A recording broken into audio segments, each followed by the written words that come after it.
Good time zones, ladies and gentlemen, and welcome to Auto Club Speedway for the exhibition race for the Racer Elite Tuesday Truck Series right here on the Racers Elite Network, powered by iRacing. I am Mike Taylor up here in the booth, and alongside me is the motor man himself, the one who comes up with the crazy wordings and having a great old time up here, Matt Metler. And today, Matt, we are here at Auto Club. Like I said, this 2-mile super speedway acts like, I shouldn't say super speedway, but it acts like a super speedway, because let me tell you what, a lot of great heart-pounding racing happens right here at Auto Club Speedway. The track is clear, air temperature is 73 degrees. It's beautiful out here tonight, 75 track temp. The wind's blowing just right to keep you nice and cool here in California. These drivers are on fixed setups, and I believe that they've got unlimited tires, maybe one fast repair, maybe max fuel. Who knows? I forgot to look and update, but that's my bad. But I am Mike Taylor up here in the booth. Like I said, my commentator is Matt Metler, and our race control is presented by Speed Zone Race Control and Chantel Pottle. And with that being said, ladies and gentlemen, normally from here we would jump over into our point standings. Well, guess what? We don't have any, because we have crowned our champion last season, and Alex Teft took home the championship last season, and Sean Dunaway was only 7 points back, but Sean did end up winning that one race last season, the very last one, and that is where we rounded out our championship. But let me tell you what, we have a full, fun, exciting season coming up, and we've got drivers down on the track just turning some laps, and man, let me tell you what, I'm ready for some heart-pounding action here at Auto Club. Matt, I've talked way too much. Let's get your beautiful voice out there and show these people what you can do on the mic. Well, I appreciate that introduction, Mike, and no surprise, Racers Elite chooses this track to bring back the Truck Series. Not even a couple weeks ago, this place was hotter than a tornado in a trailer park with all the high-flying, high-octane racing action. Shame on you, NASCAR, for getting rid of this place. Thank you, iRacing, for keeping it alive. Mike, if this is anything like we seen just a couple weeks ago, you better sit yourself in a 5-point harness, strap Grandma in, make sure she is ready to go the distance, because it's going to be absolute mayhem. From the drop of the green flag, I am fired up and ready to go for this one, and I'm not kidding. What I saw here last time, I am itching to be down there on the racetrack, but I know the call's going to be that much better up here with you. Let's get ready to go the distance. This should be a hot one. Absolutely, and the distance today is going to be 80 laps around this 2-mile speedway. And without further ado, ladies and gentlemen, let's go ahead and take a look here at your starting lineup for today's race for the Tuesday Night Truck Series. Starting on the pole, driver that number 55, Truth Hoke. And to his outside, Ryan Warp in the number 45. And why are my pictures not showing up? I don't know. But Barry Nelson in the number 96. He'll be on the inside, row number 2. To his outside, the Hobo racing number 82 of Steve Rubino. Inside row number 3, it is going to be the Racer Elite driver, the number 10 of Kirby Wainscott. Oh my God, I can't breathe. To his outside, it's going to be the Hobo racing number 22 of Daniel Rubino. Inside row number 4, it's going to be the 24 of Logan Simpson. To his outside, Timothy Adams in the number 44 Batman machine. Inside row number 5, you got that number 99 machine of Philip Archibald. To his outside, Brandon Sanfilippo. Inside row number 6, that gold trophy number 32, it's going to be DJ Kinner with Andrew Teft in that Road Ranger number 98 to his outside. Row number 7, you got Brandon Puffenbarger in the Bass Pro Shop number 5. To his outside, it's going to be the newcomer, 62 of John Brancasillo. The number 4 of Dennis Kane will be on the inside of row number 8. Joining him, it's going to be the 57 of Aaron Roth. And rounding out our field of 17 today, that Grizzly nicotine pouch is number 50. From Savannah, Georgia, it's going to be Terry Fennell. You can unmute now. Just give me a second.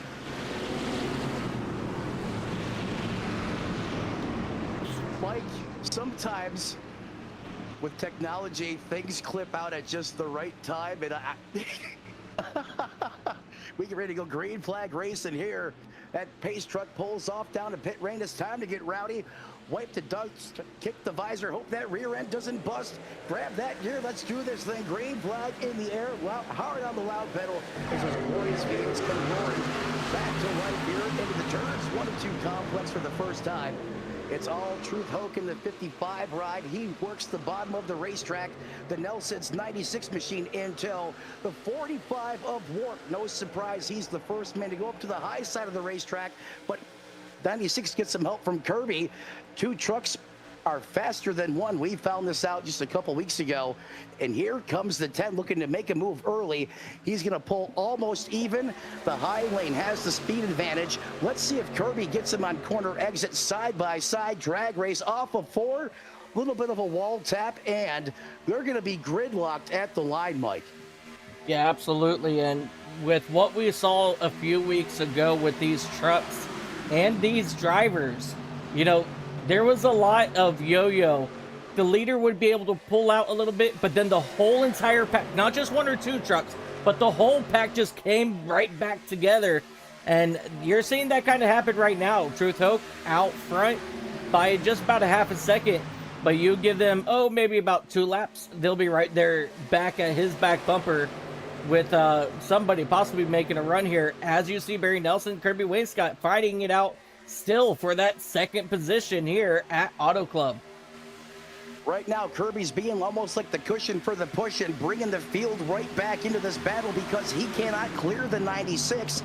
This is where Talladega rules apply. Two cars side by side are going to run slower. That allows the pack to catch up to you. And this is what makes up insane 3 wide passes or 3 wide, even 4 wide in the turns. We almost saw that right there. It almost set off the big one. Get skinny there at the top. It's 4 trucks, single file. That's going to be right now Hope, Nelson, Wainscott, and Wharf. Then right around the 82 is where it gets really, really hot out there on the racetrack. That's the Hornet's Nest, the 99 of Archibald, right where he was almost deja vu this time last week.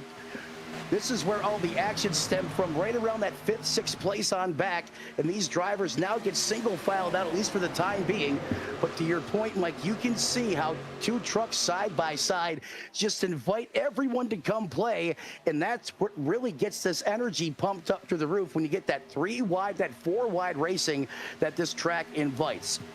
Absolutely. And I mean, if you go back and watch the Auto Club race from just a few weeks ago, we saw Alex Teft come out of turn 2 in 4th position with 2 laps to go, and he was the race leader on exit of turn number 1 after making a insane pass on 3 vehicles just into 1 corner.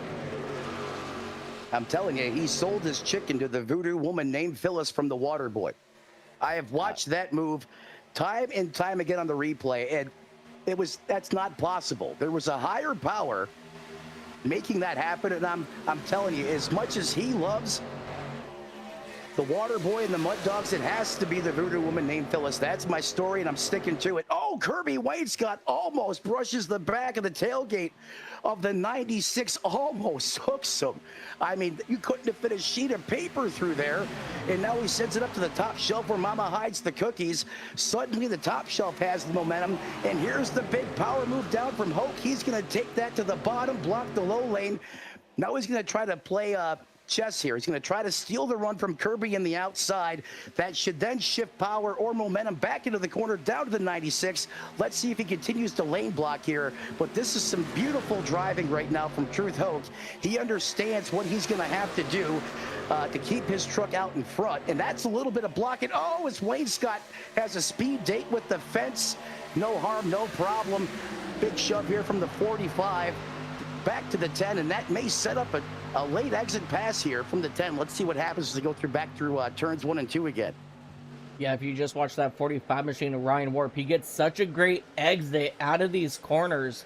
As you see him start to slowly reel him in, and then he uses the draft down the back straightaway to really try to slingshot him.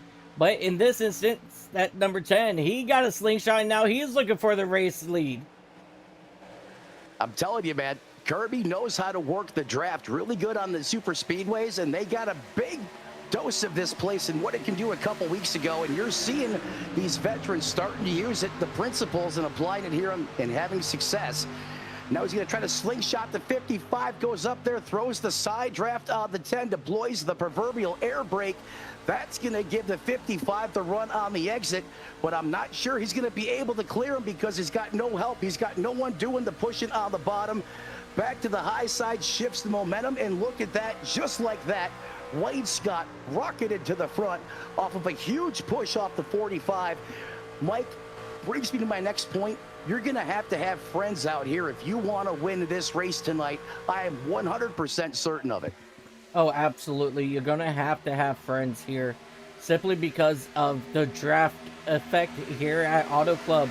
You know, if you were to run like, you know, the Cup car or even the Xfinity car, the draft here is very, very minor in those cars. But for some reason here in the trucks, you know, the draft is very, very important. And I don't understand why, but I don't care to know why, because this is the kind of show that we get here at Auto Club.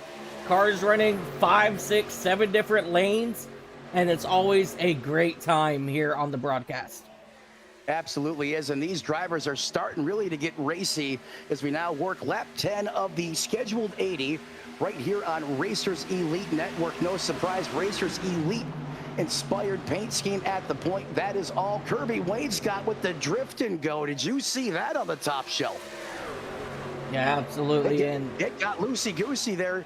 And that's the other thing we saw, right, Mike? If you ran extremely hard side by side, it would start to really blister those Dr. Feelgoods and make them transition to feel bads, and your truck got violently loose really quick. So there is a premium. Always the 55s leaning on the 45. And Kirby has the golden nugget in the truck. I mean, he is catching all the brakes at the right time here. That totally just cleared him back for the lead. As now we're 3 abreast, looking like the Blue Angels coming to the stripe. Absolutely, and that whole transaction there, it benefited the 99 of Philip Archibald, as he was able to get up into the second spot, and now he's trying to use that draft from Kirby Wayne Scott to be able to start his momentum to get around him. But right now, Ryan Warp, he's pushing the heck out of Truth Hoke into turn number 3. That 4 wide there, it was almost like it checked the whole lineup, and you've seen all the other drivers out there swarming right in to join the competition. Now we're going to be 3 wide this time, back to the restart zone, thinking about 5 wide there, perhaps from the 5 out there on the racetrack. That's Puffenbarger. He's trying to make something happen here, and he's one of the other guys that I consider to be, I'm going to start in the rear, and then I'm going to make my way forward. He's one of the methodical guys. He likes to start towards the back typically and then race his way towards the front, and here he is. As soon as we start to get some laps on these tires, he's great at tire management. No surprise that 5 is now charging through the field right now as he's already up several positions. Oh, we got someone went flow rider route or flow rider mode right route in the 50. Oh, the 12's pointing the wrong way. That's Brandon Sanfilippo. He's got some damage to the front of that Chevrolet. It looks like Terry Fennell, Brandon Sanfilippo, and Aaron Roth are involved in this one. Well, let's go back here and see what started it all. I think someone got the squeeze job. Oh, Jesus. Oh, Oh man, they went full-blown Three Stooges, and then he gets hooked Holy at the end. crap!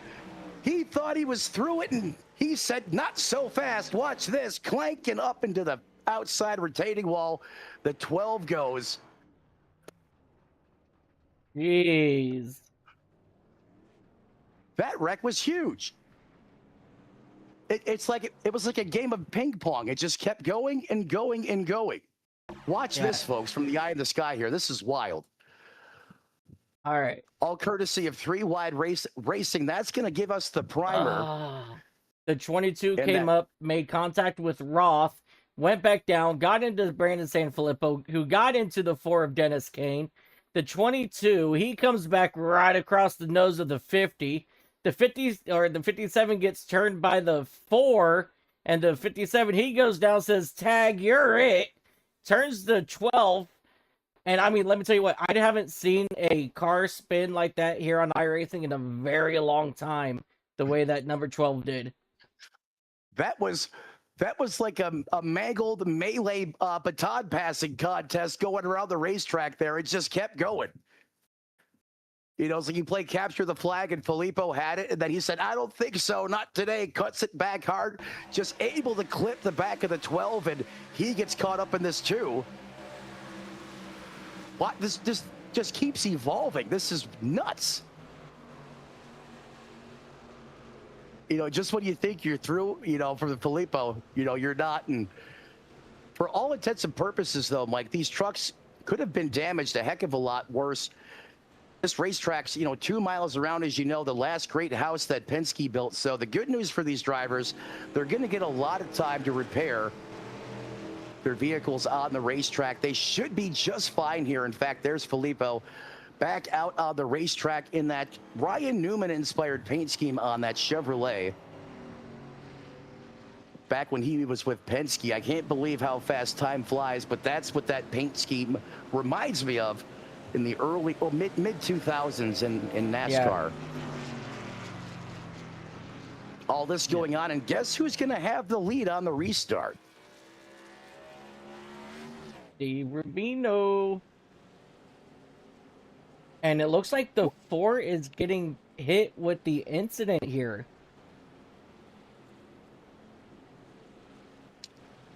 Dennis the Menace, no surprise.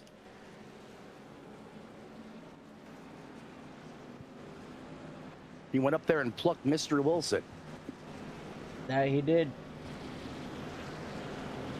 You know what's cool? If Dennis actually gets a top 3, when he gives an interview, he actually makes chicken noises. I'm being serious, and it's quite comical. So every time I'm in the booth, I'm hoping he gets a podium so I can hear that. I look forward to it. Small side note. Absolutely. All right, so we're going to go ahead and double them up once again here on the exit of turn number 2. That Hobo Racing number 82 of Steve Rubino. He's going to be on the inside to his outside. Philip Archibald in that number 99 machine. And Kirby Wainscott, he's going to be starting 3rd. And so it seems like Philip Archibald was able to get in front of the number 10 on exit of pit road. And then you got Logan Simpson, Brandon Puffenbarger to round out. Oh, I'm sorry, and Timothy Adams as well as that number 44 machine. In that number 44. So round out your first 3 rows. That field's going to go through the turns 3 and 4, complex side by side. Noah's Ark situation. The lights are out on the pace truck. That means as soon as we can get this iRacing out of the way, we're going to get back to the boogie here. There he goes. Here we go into the Geico restart zone. Green flag in the air, back on the loud pedal. Those glorious V8s come roaring back to life here in Fontana, California. Steve Rubino and Philip Archibald side by side heading down here into turn number 1. That was actually a really good start for the outside lane of Archibald there, as he's getting that huge momentum out of turn number 2. Lost moves out of the 99. Where did he dial that one up front? Incredible. That I couldn't tell you. We haven't seen a restart like that. No help, no problem. I'm flying solo. See you boys later in the last race. That was some impressive flex getting the cojones to the pavement out of the 99. He's still kind of checking out, but now Wayne Scott's got that TRD-powered machine rolling. Top lane looks to be better organized, though. Oh, we got problems in the back. Caution flies again. And it does look like it's going to be Terry Fennell once again in that number 50 Grizzly machine having issues. Lightning strikes back to back as things go from bad to worse. What happened this time? Take a look here as he was running that middle side. And the 62 oh. hit the fence. Oh!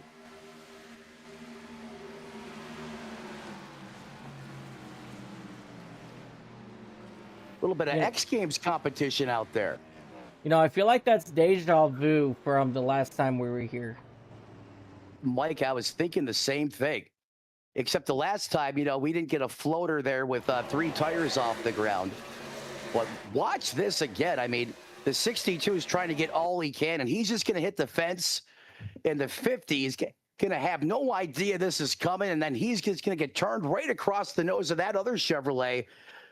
Bonk right into the fence there, and there's nothing you can do. And then here comes the part I didn't anticipate. All that air coming up underneath the truck, it's going to lift basically the entire thing off of the ground, comes back down, and I can guarantee you that was definitely a Code Brown situation inside the Grizzly camp. However, I still firmly believe after a couple trips down pit road that truck right there should be still in pretty good racing condition as we go on board.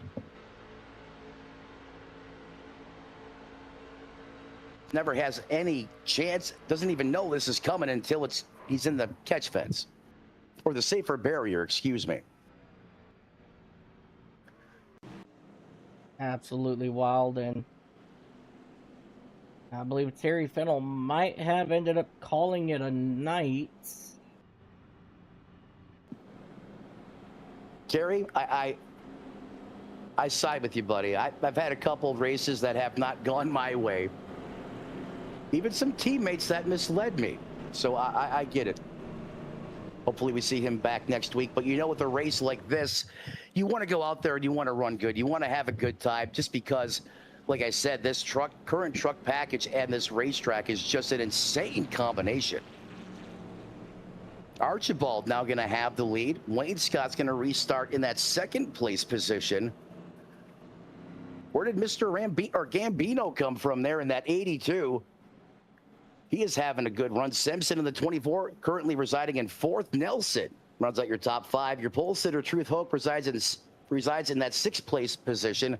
Puffenbarger, 7th. San Filippo, 8th. Kinner in the 32 machine, 9th. And rounding out your top 10, Dennis Codd. Yeah, I believe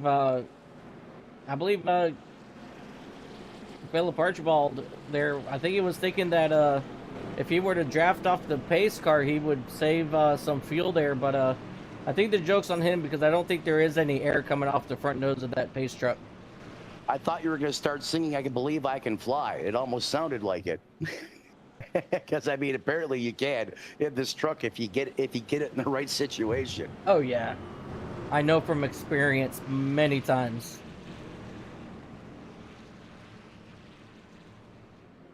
You know, interesting enough, Andrew Teft, always a force in this league, still just inside of the top 15 in that 98. I think this is a strategy he's deploying. I think he's trying to stay out of the cahoots with the rest of the field that we've seen last time. Look for him to make a charge late in this race. I think this is purely strategy out of the chicken coop camp. Oh, look, there's something special about that chicken coop camp, okay? Because they are all so wicked fast. And I know from experience, you know from experience. But right now, the 82 is laying back just a little bit. Now they're going to tighten. No, he's still sitting back just a little bit. Tighten it up, 82. I'm telling you, it's all that cluck sauce they got over there. They don't give it to anyone, and it's all in the sauce as that green flag is back in the air. Great restart here. The 99 didn't know which lane he wanted to go with, decides to send it up top, and Up back through the gears one more time. Everyone bailing on the bottom lane this time. The 96 is going to try to pull the old hot dog squirting out of the bun here 3 wide, but it's not going to work. The 82 had that one covered. Keen sets, and now here comes Puffy in the 5 ride. He's going to try to side draft the 96 and pick off the draft from the 82. Now suddenly all the momentum shifts to the bottom lane as the middle becomes the elevator to the rear with the gear. Or does it? 3 wide here for that 5th, 6th, 7th position. Back to the start finish line. It is all Archibald looking in his rear view mirror, and he is screaming, Kirby, work with me single file. Let's try to check out a Dodge before these guys get it sorted. Unfortunately, that's not the case because Kirby Wainscott, he's got a lot of problems behind him. And, well, Philip Archibald is not one. This whole entire pack is breathing down the back of that number 10 machine. And now they're on the back bumper of the number 99 heading into turn number 3. 3 wide for the race lead. 3 wide up front at the point. This is like the last lap at Talladega, but every lap of this race is the 99 edges ahead. 3 trucks, stem to stern on the high side, single file, big spacing on the bottom. Little love tap there out of Wayne Scott, saying, I'm coming. I'm coming for you, Archibald. I mean, I know these guys are good, but that's the least. Oh! Oh, getting loose off the corner. These tires starting to give up already. And Wayne Scott stuffs it and somehow wills a hole for that truck to fit in. Mike, they never get that lucky. Yeah. Let me tell you what, you know, we see it time and time again on Friday nights with me and David Forch. You know, we see these guys wreck, but they don't wreck. And I'm like, if that was me, oh, I would have been upside down, flipping backwards, upside down again. Let me tell you what, these guys, they are some of the elite drivers I have ever seen because some of these, you know, contacts and slides should have brought out a caution. They should have spun all the way around, but nope. They catch the gear and they do it all over again. You know what I call that, brother? Living on the wild side, just putting on a show. When they do that, it takes a lot of skill to do it, and it's hard to catch these things once they're out to lunch, but these drivers just that good. They're able to overcome most of the time here. Us broadcasters, we're dying in the booth when we see this happen, but these guys just have a natural ability, a way to right the wrong, and we keep going. But my God, what a show it puts on is, man, we are in the thick of it, up near the point again. It's a twisted sister melee up here. Just in front, Dennis trying to work his way back forward. There's San Filippo. He was involved in an earlier caution. He is pretty much rebounded up to that 7th place position. And I believe right now you are on board with Kinner running in 10th, giving you great shots, sights, and sounds from the racetrack as it currently all unfolds right now.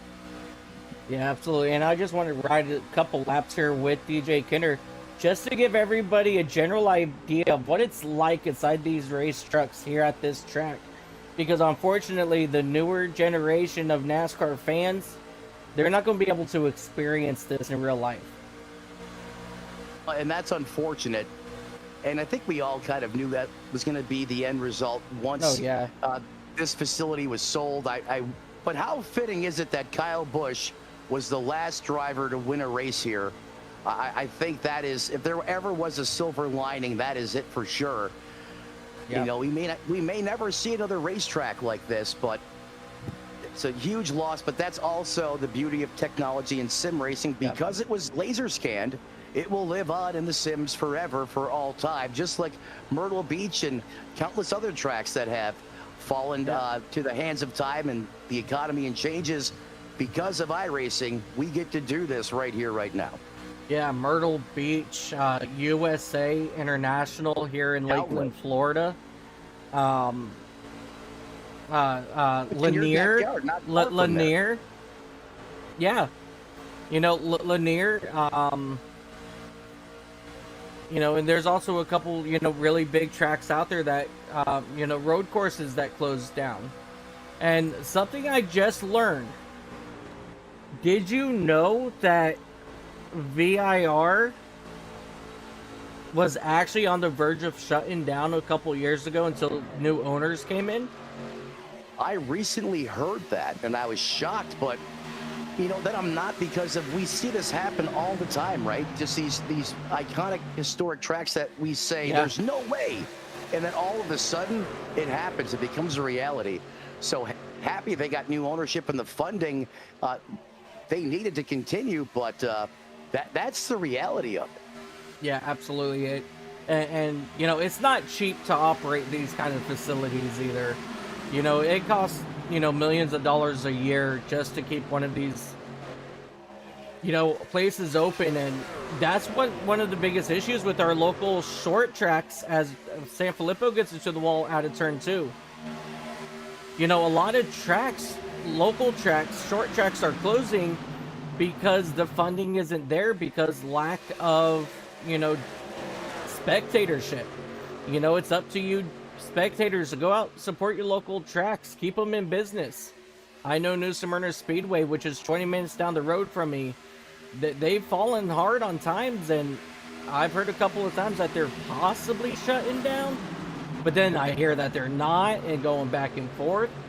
But as of right now, I hear because of the backing from NASCAR, they're going to be around for quite a while. Oh, trouble on the back straightaway. Oh, God bless America. Kirby just got his face ripped off, and how did he? I can't believe what I just saw. That 24 was backwards before he could even blink his eyes.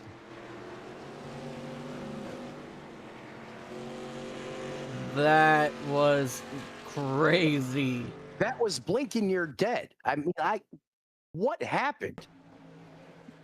I don't know. Let's go find out. 2x2 side by side, plenty of spacing. Who's gonna? Oh, that's what happened.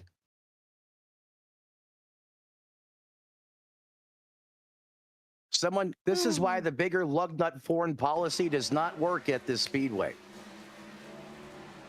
You know, we're gonna go back and ride on board with this number 24 of Logan Simpson.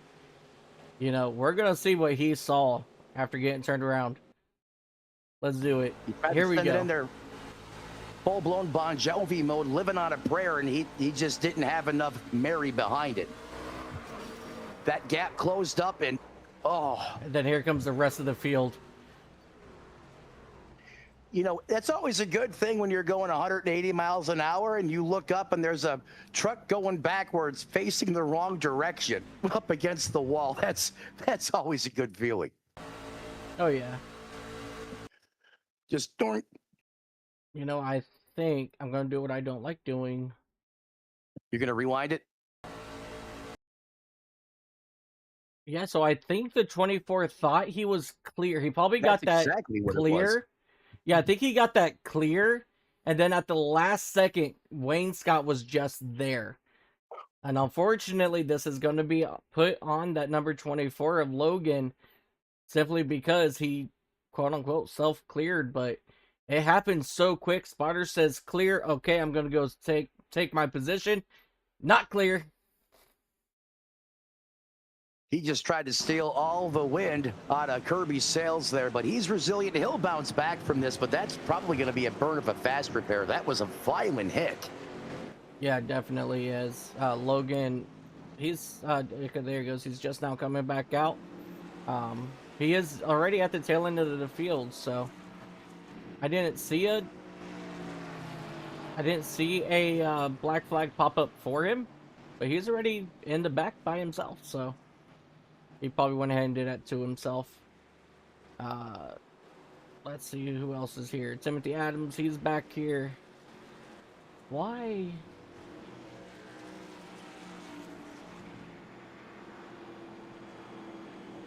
I ask myself that question all the time, Mike. Okay, there it goes. No, it didn't update. Because I'm still showing the 24 up in third. And that is definitely not the case. Well, while our third-party software gets its act together, we can tell you this. Truth Hoke is going to re-rack him, restack him, and he's going to be back to the lead. Remember, that was your pole sitter. Archibald in the 99 having a phenomenal run. so far here, 32 laps in out of the 80 scheduled laps. That's stem to stern here tonight. We do have extra innings, overtime in our back pocket, should we need to use it to get this race concluded under green flag conditions, and Racers Elite will make every attempt to do so. And I can bet you we're probably going to use at least one of them if it's anything like we had last week, Mike. Is this field getting racked and stacked once again? Ready to go back, green flag racing. Who's impressed you thus far through 32 laps of competition? Who are you giving the nod to here in the early going? You know, I really don't want to say, because every single time I do, something happens to the guy. So I'm not going to tell you, that's fine, you know, the ultimate person. But one driver that I have been keeping my eye on, though, has been Dennis Kane in that number 4 machine. He's always found a way to get himself back through the field, and right now he is currently sitting 3rd here on this restart. Silently worked his way up to that 3rd place position. He's going to restart here in a very critical position. He's going to have the role to do all the pushing here as we get ready to go back. Green flag racing. Flagman has the green flag in the air, and we're back to turn and burn here at Auto Club Speedway. Interesting restart here. A lot of separation on the bottom, a little separation on the top, but oh man, I'll tell you what, he has been beast mode on these restarts when he has been the point man. Coming back to the green flag, he has just had a little bit of an advantage here, and even though he didn't have the help from the 4 and that EcoBoost F-150, still able to put himself where he needed to be, right in front of that 99, getting the push going off into the corner. Yeah, absolutely. Truth does what I do in the restart zone when I'm sitting on that hot spot. I'm unpredictable. You have some drivers out there that will go at the same exact time every single time, you know, once you catch on to that. However, I change every single restart. You don't know when I'm going to go. I might go late. I might go early. I'm going to go somewhere in between. Or I just might wait until the green flag actually goes, and then I go. That's what she said. Absolutely. 100%. And you know what else I like about the way Truth Hook restarts these races? Kind of like what you do. However, oh, did you see that drift on the outside? Oh my God. Not to completely throw the conversation off topic, but we're back to 3 lanes of high-flying, high-octane racing action here on Racers Elite Network. The 10 has been in the main event. When I say the main event, he has been in where all the action is. The Hornet's Nest, where the fireworks are going off. He was just involved in one and hasn't even phased him. He is going right back to business, giving the push to the 96. Here comes the 45 sneaking through on the top shelf. That's going to give Nelson and that Chevrolet back to that 5th place position. Kirby has been working the top shelf and staying committed to the fence, and he is not abandoning on his game plan, and I love that when a driver sticks to what they come out here to do. Oftentimes in plate racing, as you know, Mike, you just see how the trends of the race are going, and then at times you almost want to bail on the plan because you think maybe the track conditions have changed. Kirby's not doing that. He knows what's going to happen, and he's keeping that Racers Elite sponsored 10 in that high-flying, high-octane lane, and he's back in already that 5th place position after being involved in the last caution on the racetrack.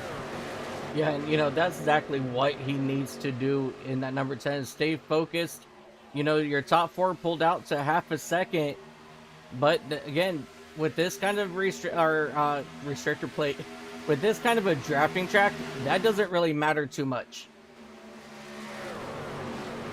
That's an excellent point, Mike, and again, love those static cameras. The I believe Fox used to call that the golfer camera. Yeah, the digger cam. Thank you. That's what it was. From back in the day in Austin, we kind of have that here now on the simulation side of things, and that's probably one of my favorite camera views, especially on those restarts. Just looks like you're at the racetrack. What you used to see back in the day is Truth Hoax still large and in charge in this piece. He carries the torch. Look at him doing the Indy snake. Truth Hope trying to break the draft. And the 99's doing the jig with him. Puffenbarger up to third. Here he comes at just shy of the halfway point as we're working lap 38 right now. 39 this time by at the start-finish line. And he is right on cue. Yeah, absolutely. Puffenbarger, he has moved up 10 spots since we've gone green flag racing. Dennis Kane right there in 4th place. He's moved up 11 spots since we've gone green flag racing. So those two right now, those are our biggest movers of the race thus far. But we still got 42 laps to decide who's going to win this thing. See, you know, just a quick side note here. Sometimes I feel the worst thing you could do if you're having bad luck is have red on your race car. And, you know, Dennis's car is red and white, like a big target. And I think sometimes that's why he attracts so much of the action. You know, I've noticed racing around him, you know, he's not doing anything wrong. He's just minding his business, and he just attracts a lot of the chaos sometimes in that EcoBoost F-150. But so far, so good. P4 for the 4. They currently continue to race right here on Racers Elite Network. Make sure you like, share, subscribe, smash the like button, ring the bell, come home to all the high-flight, high-octane racing action almost 5 nights a week, I believe it's going to be. Mike, if I'm wrong, correct me. If you do that, you won't miss any of it. Each and every time we're live in prime time. Yeah, absolutely. I know that we are going to Tuesday, Wednesday, Friday, and continuing with our premiere series on Sundays.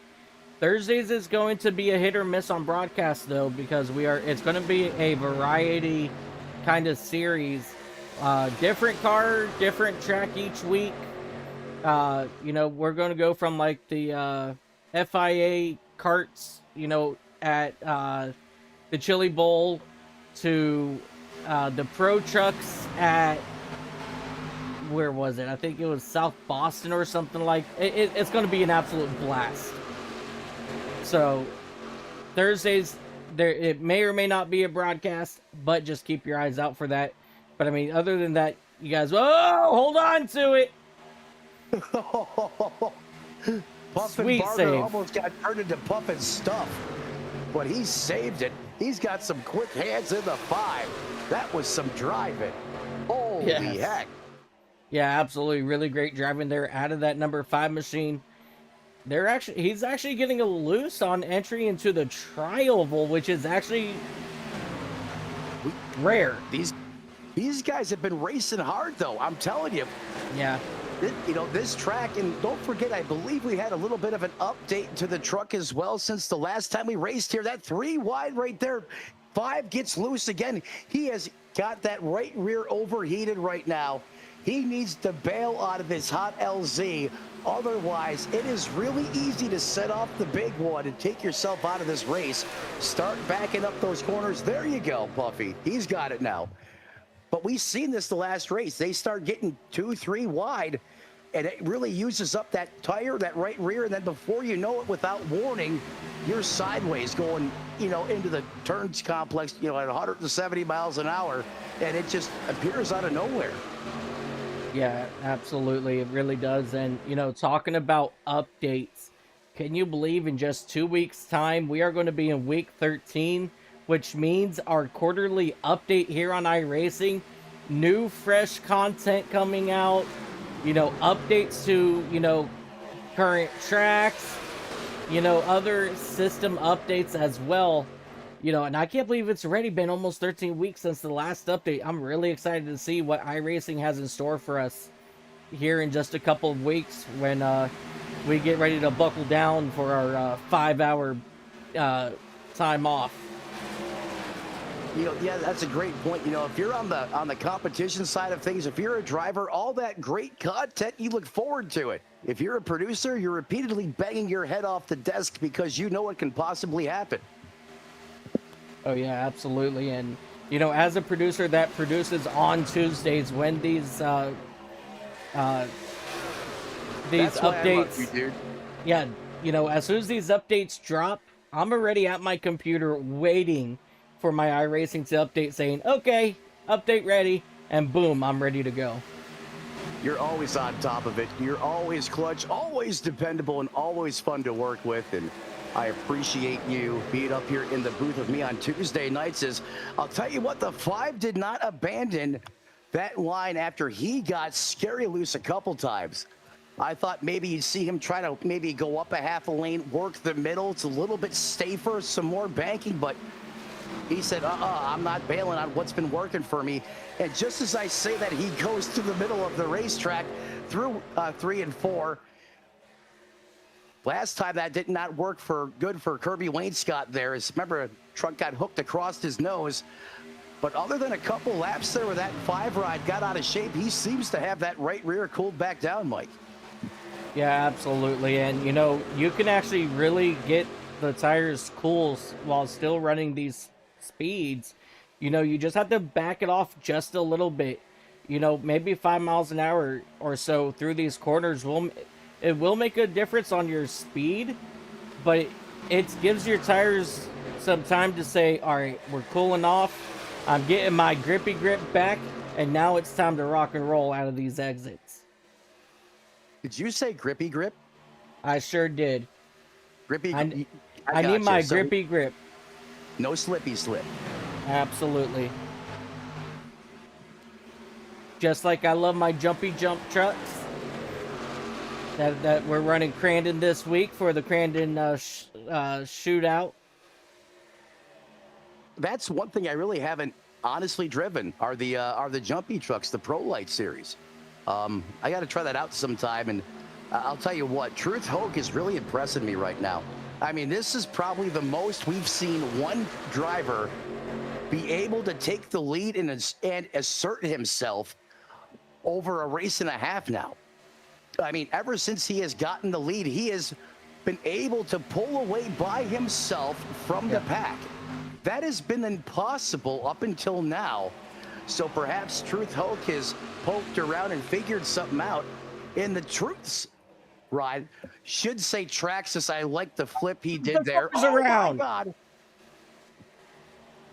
And he does the toucan. He goes up on 3 wheel. Oh, that's not where you want to hit.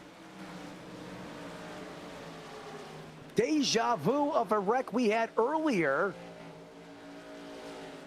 where another truck almost went over. The 4 follows suit. It almost does the same exact thing. This is incredible.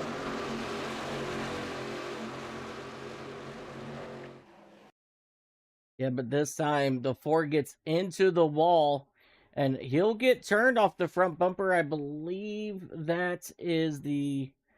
Oh, I'm not sure who that is. Sanfilippo is there again. Yeah, the 45. Look at this. They don't call him Johnny Niner two-wheel grinder for nothing. That was about as good as you could possibly get. Someone needs to freeze frame that and send that to that guy.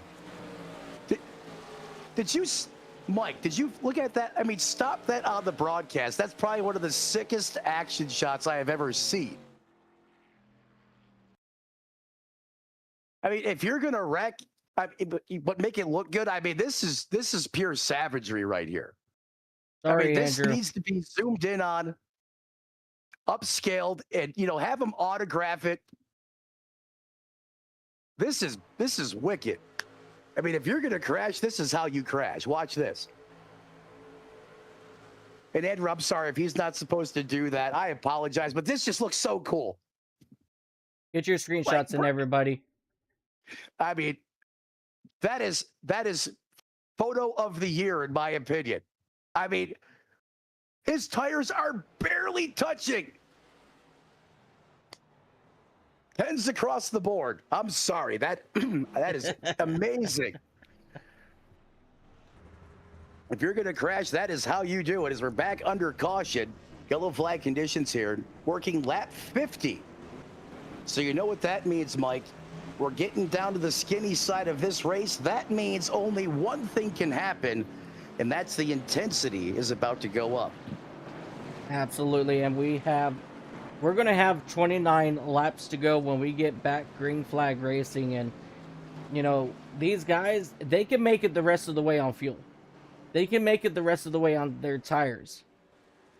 if they take care of their tires. But do you remember what happened last time we got down to 30 laps to go? I don't even want to bring it up. They kicked it up by like 1,000%. The racing became more intense. They became more side by side. They became more bumpy. They really were holding hands. We became short of breath and almost passed out because it was almost impossible to cover all the action that was going on. You're absolutely right.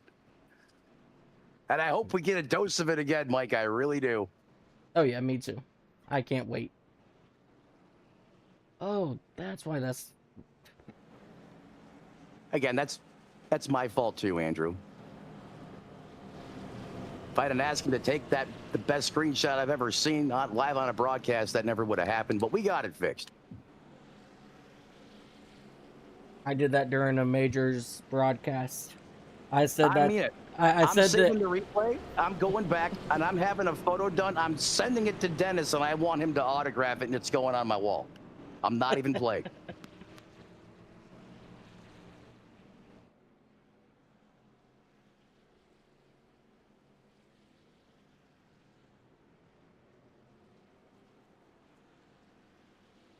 That's the calm before the storm, Mike.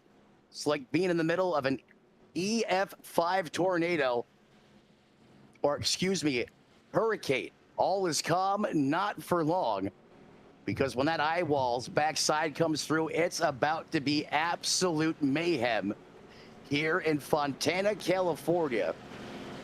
A racetrack plucked out of the sands of time, but lives on here in iRacing.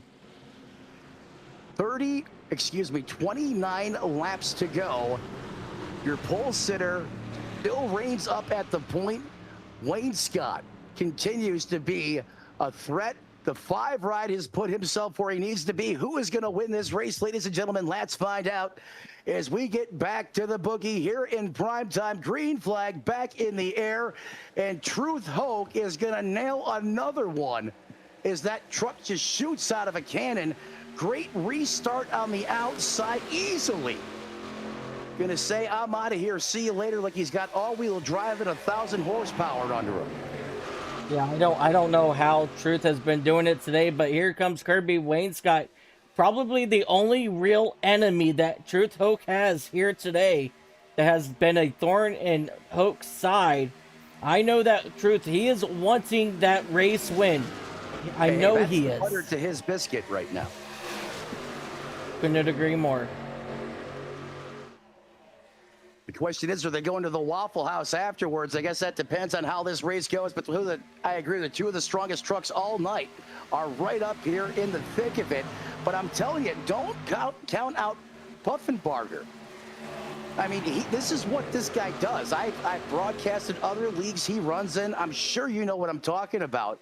If there's ever someone to go up there and steal the glory, the thunder, where you kind of focus on 1 or 2 trucks all night, it's this guy. He's made a living doing it, and I'm telling you, he is right there. He is knocking on the back door.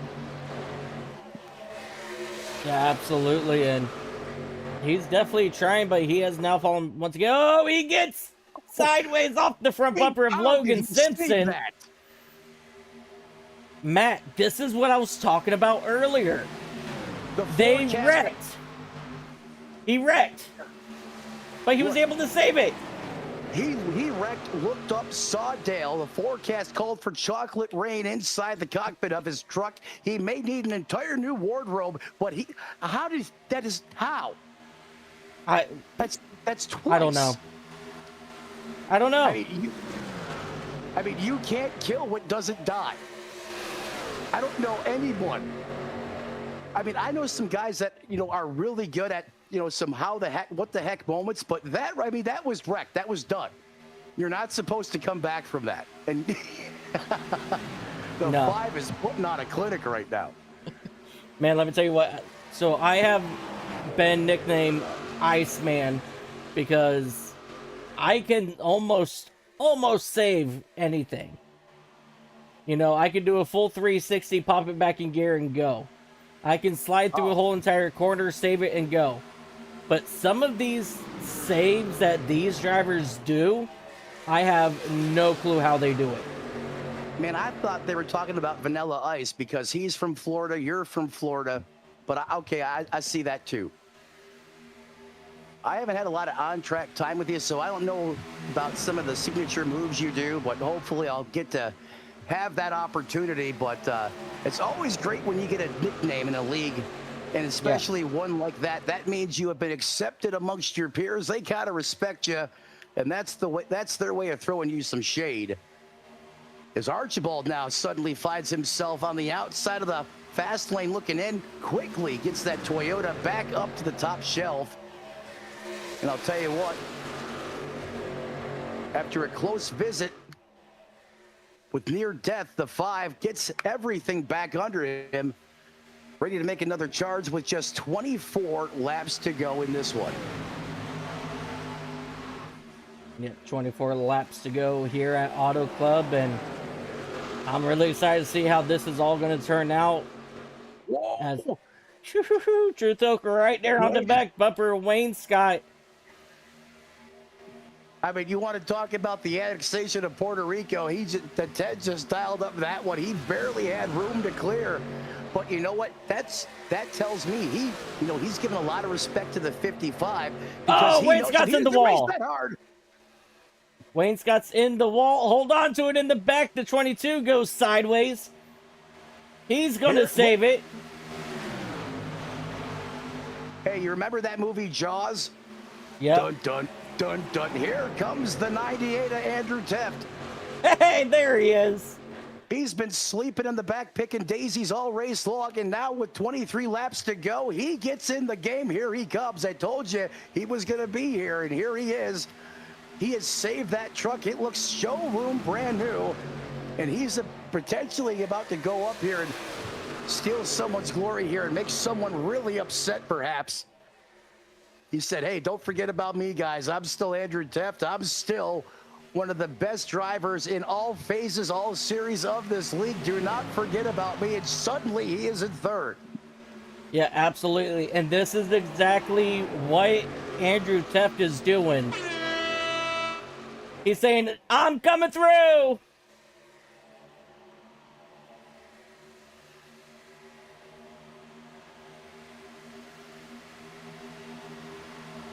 I'm not sure about you, buddy, but typically in sports that I went to, when you made that noise, you wanted them to, like, do something bad. Yeah, Andrew Teft is about to do something bad. He is about to do something bad, and that's going to be putting a hurt on this field as they're getting ready to come to 20 laps to go next time by. I love it, Mike. Great stuff. Great use with all the different tools we have here. Like the Mack truck coming through. Hey, this is my space. It's my time now. I'll see you later. I got this. In a very Andrew Teft fashion. But I'll tell you what, he's kind of stalled there around that, third, fourth place position. You would think if he was charging that hard to the front, he might want to go all the way. But perhaps there's something here I don't know. Perhaps trying to keep his truck in the draft longer. Perhaps, obviously there's fuel mileage benefits there, right? Running in the draft, you're going to get better in fuel economy than being the first truck punching through the air.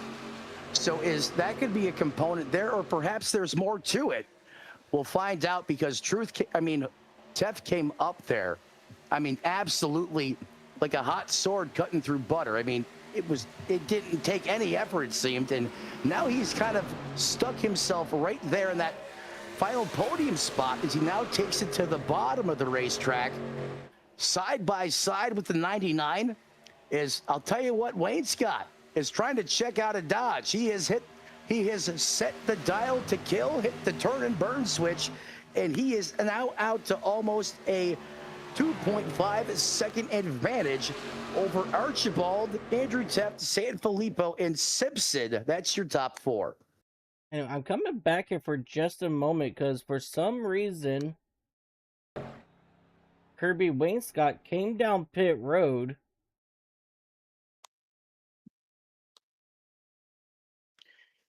He's putting fuel in the truck. He's fueling that thing up.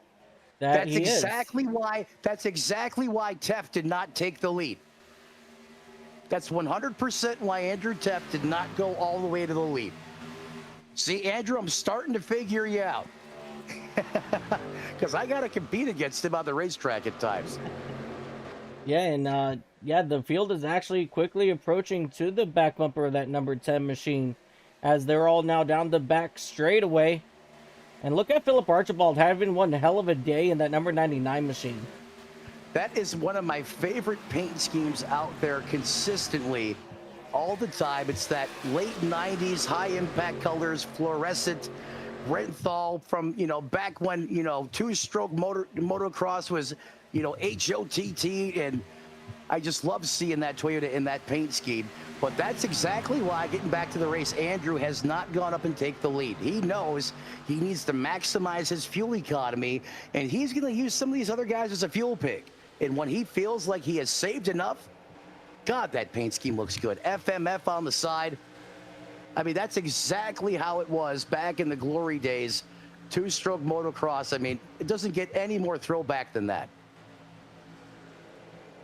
Beautiful looking truck on that TRD powered Toyota. I couldn't agree with you more, but there is one truck that stands out so much to me. Look at Truth Hope's new ride. Clearly, he's a fan of Traxxas. Maybe he likes the brushless 3-cell, two-wheel drive. They do have a 4-wheel drive option. Yeah. Fully race-ready short course truck. I mean, that's what that paint scheme looks like. And you know what? I got one, and they're pretty freaking fun. I ain't gonna lie. Yeah, I got myself I got myself a little I think it's a SR10 or something like that. Nice. That I used to whip around a dirt track. It was nice. It was a nice little car. Well, hey, you know what? Since you're in Florida, I'm in Florida. Maybe we should go rip some RC cars sometime. Do a little short course action here. Another lap goes by. One comes off the board. And it's still Truth Hoke in the lead. But now I'm going to bring this right back to the table, Mike. We saw what happened to Wayne Scott being out there leading. Yep. Did Hoke spend enough time in traffic to save enough juice in the box to go the distance? Or is he going to have to come down pit road? Are all these guys going to have to? Yeah, that's going to be the ultimate question here at the end of the day. I thought that they could make it on 30 laps of fuel. I might have been wrong. I thought it was going to be close, but I think because these guys have been racing so hard, I mean, when you're out there racing hard and you're vibing, having fun, it's easy to forget your fuel strategy if there was one. And before you know it, sometimes you've used too much up. And Wayne Scott was up there for a while. He was leading laps, and we saw what happened. Came down pit road. Big time motion there. The 5 again. Why is everyone just trying to kick the 5 to the curb tonight? I mean, that's like the 5th time they've tried to kill him. And he just keeps coming back. Because that number 5 is wicked, wicked fast, and they know that. But that gives me an idea. But luckily tonight is not about points. It's just about having fun. And that's what tonight's really all about. Oh, excuse me.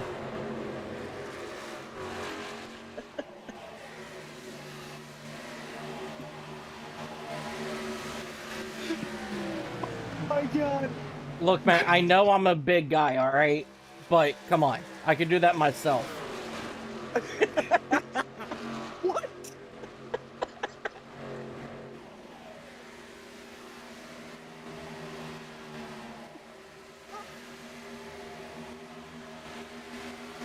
And one right there, oh my God. I thought someone was shooting at me over here. Oh my God. Oh, I'm trying to bring it back. I'm sorry. Oh. You did it. Me.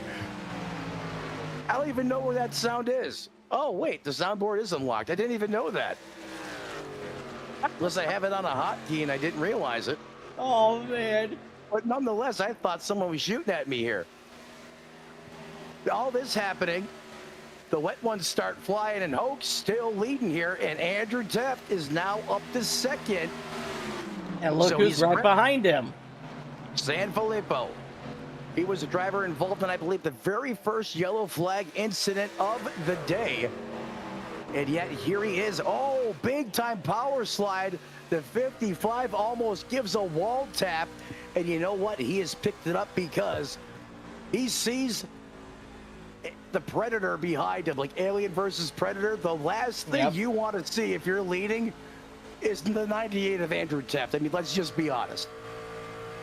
Oh, yeah, I couldn't agree more. I mean, Truth Hoke, he has lost races in some just Hollywood ways that I've seen in my time here. And you can tell he has given it everything he has got right now to keep this Ford F-150 of Andrew Teft at bay. This all happening with just 10 laps to go. The 98 backs up to the 12. I guarantee you that is a strategy move there to utilize the draft. But then they go side by side. No, you don't want to do that. That helps the 55. So if you're a 55 fan, you want those two trucks to be side by side, and vice versa. I firmly believe you got to be single file here, racing each other side by side, just like at Daytona or Talladega. Or I could be wrong. We know in plate racing that slows you down, and you would think those same rules apply here. I guess we're going to find out. Yeah, absolutely. And I also want to point out, this three trucks right here, Hoke, Teft, and Sanfilippo, they're leaving the rest of the field behind by 2 seconds. So they've been able to open up a gap between those three and the rest of the field. And right now, Logan Simpson, a newcomer. Oh, and Timothy Adams, also a newcomer here to Racers Elite. They're sitting comfortably in that 4th and 5th position as well. They are. And, I'm thinking back now, and Andrew kind of hinted at what he was going to do when he came back to this racetrack. I remember having a conversation with him after the race, and he said something along the lines of a strategy like this. It's all coming back to me now, and he's right where he's in the catbird seat for all intents and purposes. Truth Hoke is the leader with 8 laps to go. These trucks basically have broken away and became the main event right now. The first time we've ever seen this over the last 2 races in these trucks. I mean, it was a grid-locked, happy hour special the last time we were here with just trucks 3, 4, even 5 wide. This is the first time we've seen 3 peel out to almost, a north of a 2-second advantage right now, and that being Hoke, Teft, and Filippo. Then you got to go back about 2.5, and that's where you'll find Simpson, Adams, and Puffenbarger. So Puffenbarger, even though they keep committing or attempting to wipe him off of the face of the earth, he continues to rebound. He's going to need a caution. However, he has done a nice job up to that 6th place position to keep the cameras focused up here at the point with just 6 laps to go for Truth Hoke. Can he hold off the man, the myth, the legend, the HMFIC of Racers Elite and Andrew Teft, or can Sanfilippo dethrone the boss and go up there and steal one from a fellow Chevrolet driver? Yeah, that's definitely going to be very interesting to see how it's all going to play out. And we're quickly approaching 5 laps to go. I'm getting some bad vibes right now. I don't want to say why, but I'm starting to get a pit in my stomach because I swear to God I have seen this before somewhere. I'm just hoping it has a different ending.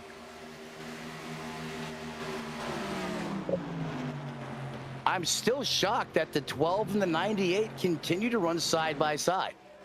Like, this is just blowing my mind. Either there's an advantage here I don't know about.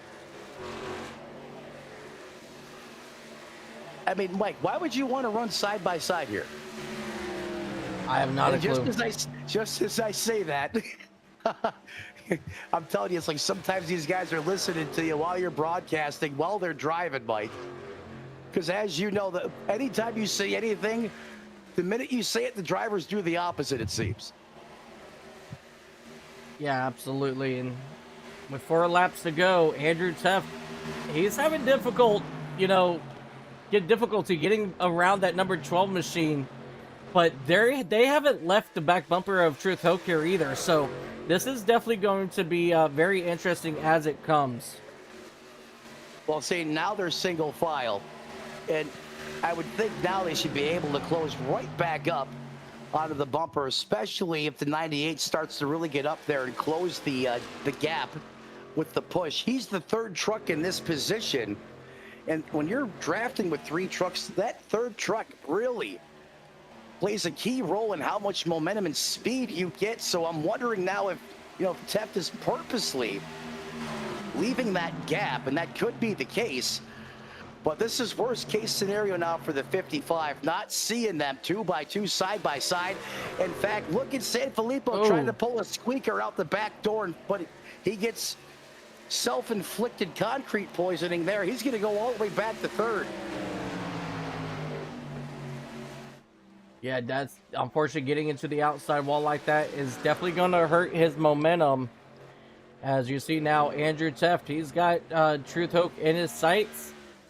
And now it's going to be all about Andrew Teft to see what he can do with Truth Hoke here as they make their way into turn number 1 with 2 laps to go. The longest 2 laps. Here he comes, diving it down to the bottom. Truth, you need to get down and close that door, buddy. Take that run away from him. You got to block that air. It's like a cheetah right now that hasn't eaten in 2 months, and you're the steak. Yeah, but just like that, Brandon Sanfilippo, he's back in it. He's going to try to work around the outside as they come to the white flag, this time by out of turn number 4. The 12's back in it because the 98's trying to use him as a springboard to give him that momentum. He's trying to generate separation because separation equal momentum if you do it right. The Tefter, he's got it relocked, reloaded back to the middle of the racetrack. Which lane does the 55 block? He goes back down to the bottom. That's an excellent decision. Steal the momentum. The Thunder, make him come up the wall and almost touch. That is what you want to do, Truth. There you go, buddy. Not that I'm trying to see these guys wreck, but that's how you block that move.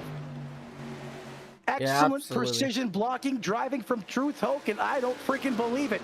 The man that has been snake bitten more times from the lead than I have been in the booth, the master of the losing disaster, is going to win one over Andrew Teft in Sanfilippo here under the lights in prime time. What a drive, Truth Hoke. That was freaking awesome, man. Hell yeah. Yeah, what a great drive there out of Truth Hoke. Andrew Teft, he will hold off for a second. Brandon Sanfilippo third. Brandon Puffenbarger will be fourth, and then Logan Simpson will come home fifth. So our newcomer able to keep it hold here in the top 5. But right now you're...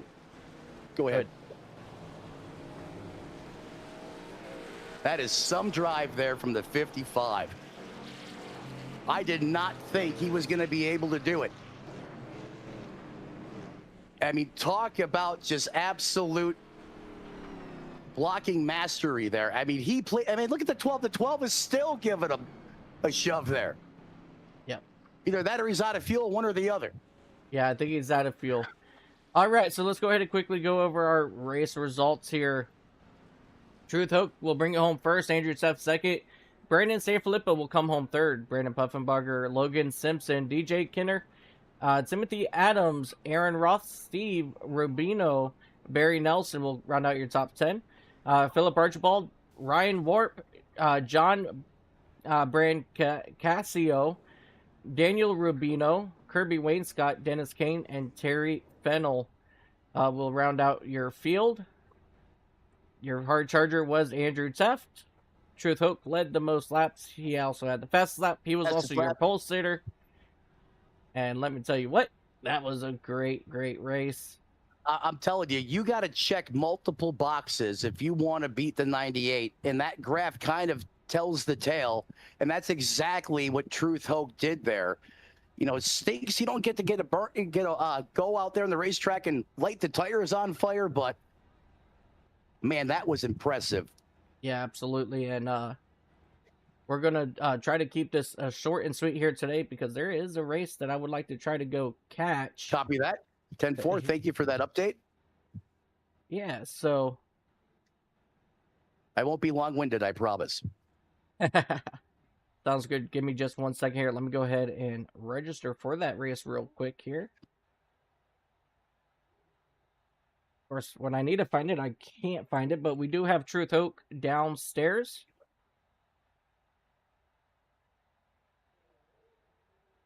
We got Truth Hoax standing by. Well, I got him for you, buddy. I should have the powers that be, I think. Okay, there he is. Race fans, your winner tonight under the lights in prime time. The driver that used to die in ways I didn't think possible while leading just put on one of the best clinics of blocking I have ever seen in my life. Congratulations, Truth Hoax. Tell me about that drive from you, buddy. That was awesome. Yeah, that was really fun. Excuse me. Yeah, that was really fun. I really enjoyed it. I liked racing there with these guys here, and I didn't think I was going to make it, to tell you the truth, because it was like, oh, let me pause my music. Hold on. Hold my beer, pause my music. I got you. Yeah, I had to pause my music I was listening to. But yeah, I get it. It was just fun. I just tried to run the line I wanted to run. When I tried to run the top, it just didn't work out for me. Yeah. I'll tell you what, I was telling Mike before we got you up in the booth, if you want to beat the 55, you got to check multiple boxes, and you did just that. You sat on the pole, check. Fastest lap of the race, check. Came across the start and finish line first, check. And when you needed to be on defense, you played it perfectly. What does this one mean to you? Oh, that means a lot, because it's been a while since I won one, you know what I mean? And plus, I was telling the guys in the chat, that's a hell of a way. I mean, excuse me, that's a heck of a way to damn win the debut a new paint job. I was thinking the same thing, brother. Absolutely. Yeah. Then I ran out of fuel. I mean, it was like right before I got to the line, it started spluttering. I said, "Oh God, he's gonna pass me." I figured Andrew would pass me. I knew when you were coming into 3 and 4 that you had this one. I knew this race was yours. It stinks you didn't get to do a burnout, but hey, a win's a win. We're running on a short timetable right now to close this broadcast out, Truth. Before we cut you loose, man, who helps you get it done? Who do you want to thank? The floor is yours. I want to thank my wife for supporting me in this, and my team, Misfits, with all teammates. Troy, Terry, Barry, Phil, Lee, and there's a few more I'm missing, I know. And Andrew for putting on the race in this league, this fabulous league. And you guys for broadcasting, Chantel for race control. And can't wait to watch it back in the morning. Tell you what, ladies and gentlemen, Truth Hogan, a new ride and a new vibe out there on the racetrack. He goes beast mode and holds off one of the best in the series to do it. He's your winner. Sending it back top side to you, Mike. Absolutely. It was a awesome race here today at Auto Club once again. And we are super excited to get everything up and running again next Tuesday when we begin our next race. But that's going to do it for us here tonight. I want to thank everybody so much for tuning in. And until next time, ladies and gentlemen, always remember, no matter what you do in life, have fun doing it. If it's not fun, gotta make it fun. Until next time, have yourself an awesome, amazing, beautiful, everything you can think of time zone. See you later.